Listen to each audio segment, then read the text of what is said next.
Hello and welcome to What the F Just Happened Today, your essential guide to the daily shock and awe in national politics. I'm Joe Amditas. Let's get to it. It's Monday, November 22nd, 2021. Welcome to day 307. The number of U.S. COVID-19 deaths in 2021 surpassed the number of deaths in 2020. The total number of reported deaths linked to COVID-19 topped 770,800 on Saturday, this according to federal data and Johns Hopkins University.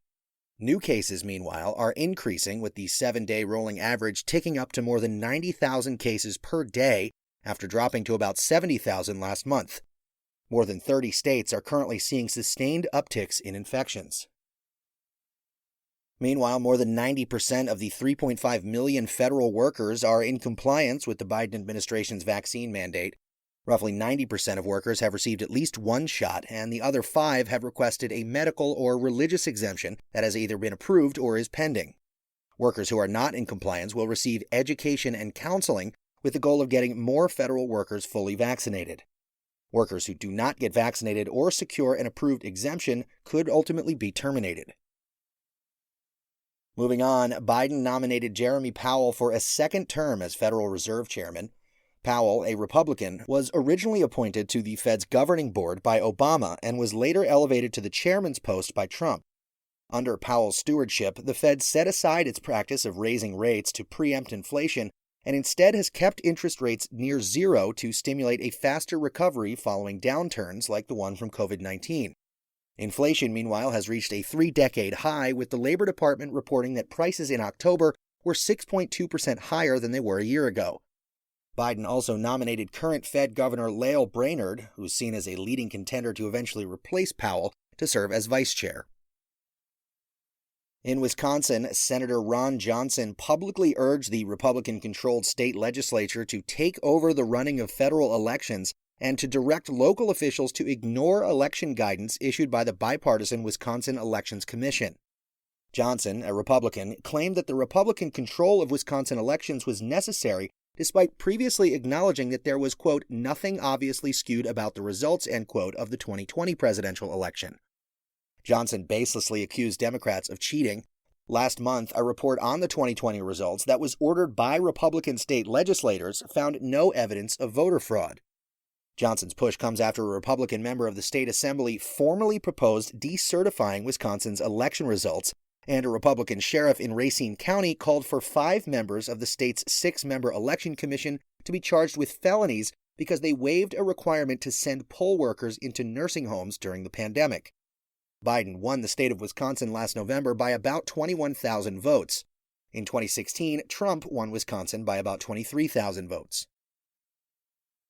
Moving on, 2 Fox News commentators resigned in protest over Tucker Carlson's, quote, documentary, end quote, about the January 6th insurrection at the Capitol. Jonah Goldberg and Stephen Hayes called the series, quote, a collection of incoherent conspiracy mongering riddled with factual inaccuracies, half-truths, deceptive imagery, and damning omissions, end quote.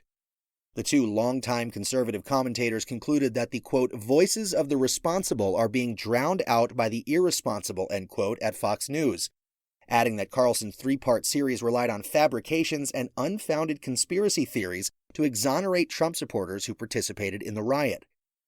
Carlson, meanwhile, said the departure of Goldberg and Hayes will substantially improve the channel. Meanwhile, a federal judge blamed the January 6th attack on the Capitol on Trump, suggesting that the rioters were pawns provoked into action. Speaking at the sentencing hearing for rioter John Lolos, Judge Amit Mehta said rally-goers like him were called to Washington, D.C., quote, by an elected official, prompted to walk to the Capitol by an elected official, end quote. The judge called the rioters who stormed the building a, quote, pawn in the game played by people who know better, end quote. Lolos received a 14-day jail sentence after pleading guilty to illegally demonstrating in the Capitol building.